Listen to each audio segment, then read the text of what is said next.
So the next attack we're going through is the double leg. Now, how do you set this up? Well, again, it's posture based, but if let's say I've worked for an arm drag or two, and Mile starts to lean back a bit more. Okay, so sometimes people they want to keep their arms away. They don't want to give you their hands. Okay, there are things, if he extends out, we'll see later we can use that to kind of elevate forward. So sometimes Mile is very wary of that. Doesn't want to give me the arm drag. Doesn't want to give me his hand. His arms come back. His posture's back. Okay, this is a great time to go for the double leg. Okay, so make sure you got enough distance that you can fold your feet. So I'm going to fold my right leg and take my left foot back like this. Okay, I do think it's important that the leg that drives, so see how it's my left leg here, is on the side that your head goes to. Okay, so if my head goes here, I have some drive off this leg to tilt Mile over. Okay, if I can just show you, if I tilt my feet the other way, I don't have good, I can drive well this way, but this isn't the way I want to take him down, and it could end up quite bad for me going that way. Okay, so I want to, whichever side your head's on, you usually want to use that to drive them to the opposite side if your head goes to the side. Okay, so just be aware of that. Generally, if I'm going here, I want to take my feet like so. Okay, now where do I grip? Some people, you'll see people do different things here. I tend to think going for a body lock here is a little more risky. If I go for the body lock and it doesn't work and Mile drives me back, I can often end up in bad position. Okay, I quite like to go low, often down near the feet. Okay, now it's actually, I've made it, if I grip the feet here, it's very hard for Mile to sprawl. So sprawl your legs back. Okay, he can't actually take his legs back. Anything above that, hips or even legs here, sprawl back, I could potentially get sprawled on and it becomes a bad spot. So if you're able to grab the heel here, this is going to be much better. So here, Mile is sitting back, he's not giving me his arms.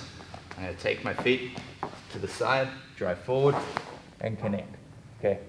Now, probably best case scenario is you put your head somewhere in the center because you can't get choked. Okay. Anytime I put my head to the side, I have to risk the choke. Now, if I tilt him towards this side and my feet walk around, the risk of getting choked is very low. But it's still, this might not happen and he might, get some good grips and this could be a problem.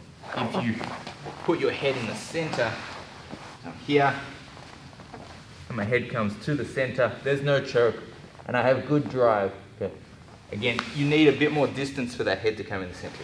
If I tried to do from here, my head being in the center would kind of block me from getting drive back a little bit. Just drive into me a bit. Yeah, I might get stuck. Okay, whereas I could have got a bit more. See when my head's in the center, I can't lean forward as much. When I drop it to the side, I can still lean forward. So now if you tried to drive me back, I might still be okay. So there is a bit of a trade-off here where by my head going to the side, I tend to get more forward lean, which can be better for drive. So I could potentially, if I'm a bit closer in range, I'll often take my head to the side. Whereas if I have what I would say is the ideal range, and we're fighting from here, head to the center, is going to be the best outcome. So common mistakes with the double leg, two really common mistakes. It's mostly a timing based thing, really. It's trying to go for it from when you're too close, trying to go from here. Often, anytime you go for it and it fails, you often end up in a bad spot. Okay, so going from here could be a problem and I can get tilted back flat on my back. So let's try. If I go here, tilt me back.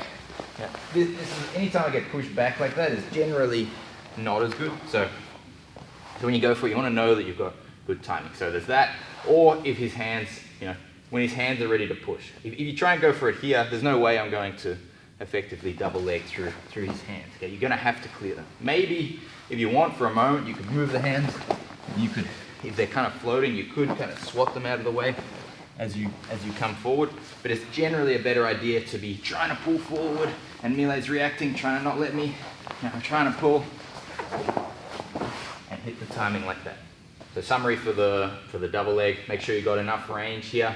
Have your elbows tight. Our opponent's posture is tall. We're going to fold one leg, take the other leg back.